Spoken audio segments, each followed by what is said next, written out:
Hello दोस्तों, स्वागत है आपका अपने ही यूट्यूब चैनल किस्से कहानियों की ऑडियो लाइब्रेरी पर। दोस्तों, हम सुन रहे हैं श्री शरत चंद्र चट्टोपाध्याय जी द्वारा रचित उपन्यास दत्ता का भाग 6। अच्छा, इससे पहले कि हम कहानी की ओर आगे बढ़ें, मैं आशा करती हूँ कि आपने अभी तक इस चैनल को सब्सक्राइब कर लिया होगा और अगर नहीं किया है तो अभी कर लीजिए। तो चलिए शुरू करते हैं आज का भाग। विजया के मकान से लगे हुए बाग का इस ओर का हिस्सा बहुत बड़ा है। बड़े बड़े आम, कटहल आदि के पेड़ों के नीचे उस समय अंधेरा घना होता जा रहा था। बूढ़े दरबान ने कहा, बिटिया, कुछ घूम कर सदर रास्ते से जाना ठीक होगा। विजया की मनःस्थिति इन सब बातों की ओर ध्यान देने की स्थिति में नहीं थी। वह केवल न कहकर अंधेरे बाग के अंदर से ही मकान की ओर बढ़ने लगी। जिन दो बातों ने उसके मन को सबसे अधिक घेर रखा था, उनमें से एक बात यह थी कि इतनी बातचीत होने पर भी उस व्यक्ति का नाम नहीं जाना जा सका, क्योंकि स्त्रियों के लिए किसी का नाम पूछना भद्रता या शिष्टता के विरुद्ध है।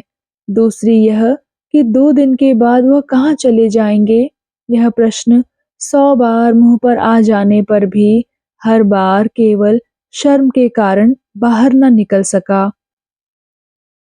उस व्यक्ति के संबंध में आरंभ से ही विजय को आकर्षित किया था कि वह जो भी हो, खूब पढ़े लिखे हों। गंवई गांव में जन्म लेने पर भी एक अपरिचित भद्र महिला से निसंकोच बात करने की शिक्षा और अभ्यास है। ब्रह्म समाज के अनुयायी ना होने पर भी यह शिक्षा उन्होंने किस तरह कहाँ पाई, यह सोचते हुए मकान में पैर रखा ही था कि परेश की मां ने आकर बताया, विलास बाबू बहुत देर से बाहरी बैठक में बैठे प्रतीक्षा कर रहे हैं। सुनते ही उसका मन थकान और उदासी से भर उठा। यह वही व्यक्ति है जो उस दिन नाराज होकर चला गया था और कई दिन बाद आया है। वह इस समय जिस व्यक्ति के संबंध में सोच रही थी, उसके विषय में अधिक कुछ न जानते हुए भी वह दोनों के बीच आकाश पाताल का भेद किए बिना न रह सकी। उसने थके गले से पूछा, क्या उन्हें बता दिया कि मैं घर आ गई हूँ? परेश की माँ ने कहा, नहीं दीदी, मैं परेश को खबर देने के लिए भेज देती हूँ। तो विजया बोली, वह चाय पिएंगे कि नहीं पूछा था? तो परेश की माँ ने कहा, अरे पूछा क्यों नहीं, उन्होंने कहा कि तुम्हारे लौट आने पर साथ साथ पिएंगे। विलास बाबू ही इस घर के होने वाले मालिक हैं। यह बात नाते रिश्तेदारों तक में किसी से छिपी न थी और उसी स्तर से उनके आदर सत्कार में कमी नहीं होती थी। विजया और कुछ कहे बिना ही ऊपर अपने कमरे में चली गई। लगभग 20 मिनट के बाद उसने नीचे आकर खुले दरवाजे के बाहर से देखा, विलास मेज पर झुका कुछ कागज पत्तर देख रहा था। विजया के पैरों की आहट सुनकर मुंह उठाकर साधारण सा नमस्कार करके एकदम गंभीर होकर बोला, तुमने सोचा होगा कि मैं नाराज हूं जो इतने दिन नहीं आया। मैं नाराज नहीं हुआ, लेकिन अगर होता भी तो आज तुम्हारे सामने प्रमाणित कर दूंगा कि वह जरा भी अनुचित नहीं। विलास अब तक विजया को आप कहकर पुकारता था। आज अचानक तुम संबोधन का कोई कारण समझ ना पाने पर भी विजया का चेहरा देखकर यह अनुमान लगाना कठिन नहीं था कि उसे इस संबोधन से प्रसन्नता नहीं हुई। वह कुछ कहे बिना धीरे धीरे कमरे में आकर एक कुर्सी खींचकर बैठ गई। विलास ने उस ओर देखे बिना कहा, मैं सब कुछ ठीक ठाक करके अभी अभी कलकत्ता से आ रहा हूँ। अभी पिताजी से भी भेंट नहीं कर पाया हूँ। तुम तो मजे से चुप बैठी रह सकती हो, लेकिन मैं तो नहीं रह सकता। मुझे अपनी जिम्मेदारी का ज्ञान है। इतना भारी काम सिर लेकर चुप नहीं बैठ सकता। अपने ब्रह्म मंदिर की प्रतिष्ठा इन बड़े दिनों की छुट्टियों में ही होगी। सब तय कर आया, यहाँ तक कि निमंत्रण देना तक बाकी नहीं छोड़ा। ओह, कल सुबह से अब तक मुझे कितने चक्कर काटने पड़े हैं। खैर, उस ओर से तो एक तरह से निश्चिंत हो गया। कौन-कौन आएंगे वह भी एक कागज पर लिख लाया हूँ। एक बार पढ़कर देखो। यह कहकर विलास ने आत्मसंतोष की भारी सांस छोड़ते हुए कागज विजया की ओर बढ़ाया और कुर्सी पर बैठ गया। विजया ने आमंत्रितों के संबंध में ना तो कौतूहल व्यक्त किया, ना बोली, चुपचाप बैठी रही। विलास ने इतनी देर से उसे चुप देखकर पूछा, क्या बात है, चुप क्यों हो? विजया ने धीरे से कहा, मैं सोच रही हूँ कि आप जिन लोगों को निमंत्रण दे आए हैं, अब उनसे क्या कहा जाएगा? विलास ने पूछा, क्या मतलब? तो विजया बोली, मंदिर प्रतिष्ठा के संबंध में अभी तक मैं कुछ निश्चय नहीं कर पाई हूँ। विलास तनकर सीधा बैठ गया और कुछ पल पैनी नजरों से देखने के बाद बोला, इसका मतलब क्या है? क्या तुमने सोचा है कि इन छुट्टियों में न कर सकने पर प्रतिष्ठा फिर जल्दी हो सकेगी? वे लोग तुम्हारी रैयत नहीं कि जब तुम्हें सुविधा होगा आकर हाजिर हो जाएंगे। अब तक कुछ निश्चय न कर पाने का आखिर अर्थ क्या है? क्रोध से विलास की आंखें जल उठी। विजया नीचा मुंह किए बहुत देर चुप बैठी रही, फिर धीरे से बोली, मैंने विचार कर लिया है, यहाँ यह सब धूमधाम करने की जरूरत नहीं है। विलास दोनों आंखें फाड़कर बोला, धूमधाम करनी होगी। जो स्वभाव से ही शांत भयभीत है, उसका काम शांतिपूर्वक ही पूरा किया जाएगा। इतना ज्ञान मुझे है, तुम्हें उसकी चिंता नहीं करनी होगी। विजया ने उसी तरह नरमी से कहा, यहाँ ब्रह्म मंदिर स्थापित करने से कोई लाभ नहीं है, यह काम नहीं होगा। पहले तो आश्चर्य के मारे विलास के मुंह से आवाज ही नहीं निकली, फिर बोला, मैं पूछता हूँ कि तुम सच्ची ब्रह्म महिला हो या नहीं? इस गहरी चोट से चौंक कर विजया ने मुंह उठाकर देखा, लेकिन तत्काल स्वयं को संयत करके कहा, घर से शांत होकर आइए, फिर बातें होंगी, इस समय रहने दीजिए। वह यह कहकर उठना ही चाहती थी कि देखा नौकर चाय ट्रे लिए कमरे में आ रहा है। वह फिर बैठ गई। विलास ने उस ओर आंख उठाकर भी नहीं देखा। ब्रह्म समाजी होकर भी उसने अपने व्यवहार को संयत और शिष्ट बनाना नहीं सीखा था। नौकर के सामने ही कड़क कर बोला, हम लोग तुम्हारे साथ संबंध तोड़ सकते हैं, जानती हो? विजया चुपचाप चाय बनाती रही, फिर नौकर के जाने के बाद धीरे से बोली, इसकी चर्चा मैं काका जी के साथ करूंगी, आपके साथ नहीं। कहकर उसने चाय का प्याला उसकी ओर बढ़ा दिया। विलास ने उसे छुए बिना अपनी बात दोहराई, संबंध त्यागने से जानती हो क्या होगा? इस पर विजया बोली, नहीं, लेकिन चाहे जो भी हो, जब आपको अपनी जिम्मेदारी का ज्ञान इतना अधिक है, तब मेरी इच्छा के बिना जिन लोगों को निमंत्रित करके अपमानित करने की जिम्मेदारी ली है, उसका भार भी स्वयं संभालिए।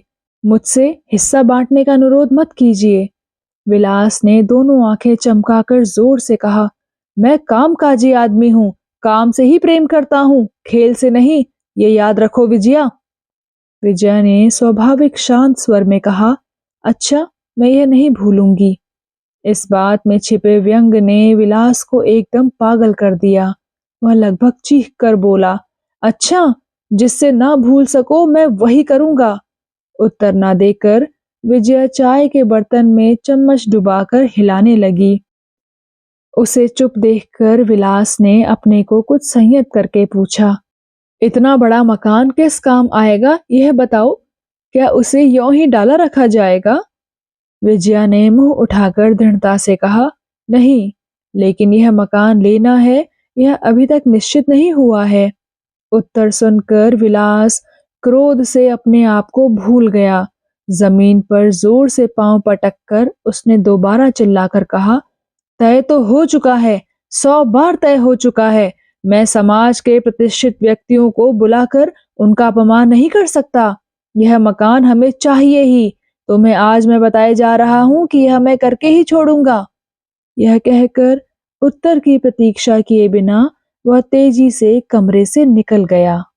उस दिन से विजया के मन में यह आशा हर समय तृष्णा की तरह जागती रही कि वह अपरिचित व्यक्ति अपने मित्र को लेकर अनुरोध करने अवश्य आएंगे। उन दोनों में जो भी बातें हुई थी उसके हृदय पर अंकित हो गई थी। उनका एक एक शब्द तक वह नहीं भूली थी। उन सबको उसने मन ही मन मनन करके देखा था कि वास्तव में उसने ऐसा एक शब्द भी नहीं कहा जिससे यह विश्वास हो सके कि मुझसे आशा करने को उनके लिए अब कोई गुंजाइश नहीं है, बल्कि उसे अपनी ओर से कहे गए ये शब्द अच्छी तरह याद आ रहे थे कि नरेंद्र मेरे पिता के मित्र के लड़के हैं, और यह भी पूछा था कि मियाद मिल जाने पर कर्ज चुकाने की सामर्थ्य उनमें है या नहीं। तब फिर जिसका सर्वस्व छीना जा रहा है, क्या उसे प्रयत्न नहीं करना चाहिए? जहाँ कोई भरोसा ही नहीं रहता, वहाँ भी तो आत्मीय और मित्र एक बार प्रयत्न करके देखने को कहते हैं। तब क्या उनका यह मित्र एकदम जग से न्यारा है? नदी किनारे उससे फिर कभी भेंट नहीं हुई। वह सुबह से शाम तक रोजाना यही आशा करती कि एक बार वह जरूर आएंगे, लेकिन दिन बीत चले, ना वह आए और ना उनके अद्भुत डॉक्टर आए। वृद्ध रास बिहारी ने भेंट होने पर इस बात का आभास तक नहीं होने दिया कि इस बीच बेटे से उनकी कोई बात नहीं हुई थी, लेकिन इशारे से वह यही भाव प्रकट करने लगे कि संकल्प एक प्रकार से निश्चित हो गया, इसलिए अब उसके संबंध में और कुछ सोचा नहीं जा सकता। संकोच के कारण विजया भी कुछ ना कह सकी। अगहन बीत गया। पूस के ठीक पहले दिन पिता पुत्र ने एक साथ दर्शन दिए। रास बिहारी ने कहा, बेटी, अब तो अधिक दिन नहीं है, इन थोड़े से दिनों में सारी तैयारियां करनी होंगी। विजया ने आश्चर्य से कहा, उनके स्वयं अपनी इच्छा से चले गए बिना तो कुछ हो नहीं सकता। रास बिहारी मुंह बनाकर थोड़ा सा हंसे, फिर कहा, किसकी बात कहती हो बेटी? जगदीश के लड़के की? उसने तो कल मकान छोड़ दिया है। इस समाचार से वास्तव में विजया के हृदय को गहरी चोट पहुंची। वह उसी पल विलास की ओर से मुड़कर इस तरह खड़ी हो गई जिससे वह उसका मुंह न देख सके। किसी प्रकार उस चोट को संभाल कर धीरे से रास बिहारी से पूछा, उनके सामान का क्या हुआ? क्या अपने साथ ले गए? पीछे खड़े विलास ने व्यंग भरे स्वर में कहा, सामान में 3 टांगों की बस एक खटिया थी, उसी पर शायद वह सोता था। मैंने उसे खींचकर बाहर पेड़ के नीचे डाल दिया। उसका मन हो तो ले जा सकता है, हमें कोई आपत्ति नहीं है। विजया चुप रही, लेकिन उसके चेहरे पर मचलती पीड़ा देखकर रास बिहारी ने तिरस्कार भरे स्वर में कहा, विलास, यह तुमने ठीक नहीं किया। मनुष्य कितना भी बड़ा अपराधी हो, भगवान उसे कितना भी दंड दे, हमें उसके दुख में दुखी होना चाहिए, सहानुभूति प्रदर्शित करनी चाहिए। मैं ये नहीं कहता कि उसके लिए तुम्हें मन ही मन दुख नहीं है, लेकिन उसे प्रकट करना भी तो तुम्हारा कर्तव्य है। जगदीश के लड़के से तुम्हारी भेंट हुई थी क्या? उससे एक बार मुझसे मिलने के लिए क्यों नहीं कहा? देखता अगर कुछ। पिता की बात पूरी ना हो पाई थी कि पुत्र उनके संकेत की जरा सी भी परवाह किए बिना घृणा भरे स्वर में बोल उठा, जैसे उससे मिलकर निमंत्रण देने के अतिरिक्त मेरे पास और कोई काम ही नहीं था। बापू, तुम क्या कहते हो? इसका कोई ठिकाना ही नहीं। फिर वह तो मेरे पहुंचने से पहले ही अपने ट्रंक, संदूक, यंत्र आदि लेकर जा चुका था।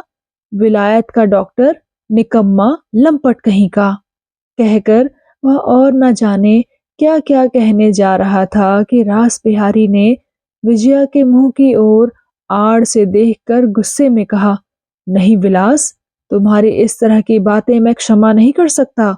अपने व्यवहार के लिए तुम्हें शर्मिंदा होना चाहिए, पश्चाताप करना चाहिए।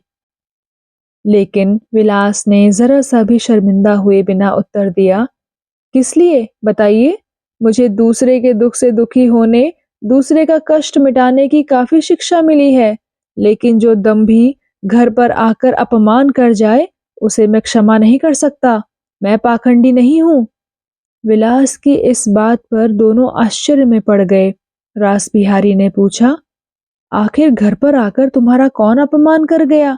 तुम किसकी बात कह रहे हो? विलास ने बनावटी गंभीरता से कहा, जगदीश बाबू के सपूत नरेंद्र की ही बात कह रहा हूँ बापू। वह एक दिन इसी कमरे में आकर मेरा अपमान कर गया है। उस समय मैं उसे पहचानता नहीं था।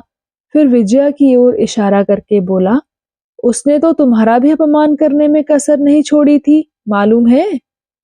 विजया ने चकित होकर मुंह फिराकर देखा। विलास बोला, पूर्ण बाबू का भांजा बनकर जो तुम्हारा अपमान कर गया था, जानती हो वह कौन था? उस समय तो उसे बड़ा सहारा दिया था, वही नरेंद्र है। अगर उस समय अपना असली परिचय देने का साहस करता तो मैं जानता कि यह मर्द है, बेशर्म पाखंडी कहीं का। दोनों ने आश्चर्य से देखा। विजया का मुंह पल भर में दुख से सूख कर मलिन हो गया है। तो दोस्तों, कैसा लगा आपको आज का भाग? कृपया कमेंट सेक्शन में आकर बताना मत भूलिएगा। मैं मिलूंगी आपसे इसी कहानी के अगले भाग के साथ। तब तक के लिए धन्यवाद।